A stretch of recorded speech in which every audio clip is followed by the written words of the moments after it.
PLA On Point. In this video, I show you the Foxy side of PLA 3.0, the PLA information package. After logging into a PLA database, you might notice the tiny fox-like icon on the right of the dashboard. This feral fellow actually represents the information package.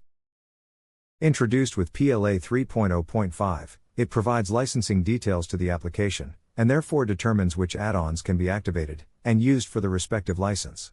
It must be refreshed for each serial number separately. The first time running PLA as administrator, I must allow the application to retrieve information package data. If an internet connection is available, the information package is updated automatically every day. If PLA cannot access the internet, I can also provide the information package manually. On the PLA website, www.biosa.de, under Support, I can download the information package by providing my PLA 3.0 serial number. On the login screen of PLA, under Tools, I select Refresh Information Package.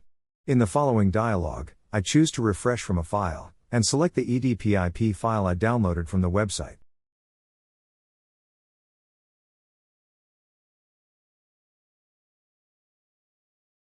I can also refresh the information package by clicking the icon on the dashboard.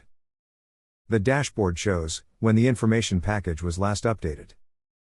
Keeping the information package up to date ensures access to new add-ons and their latest updates, if available through the license. That's how the PLA 3.0 information package works.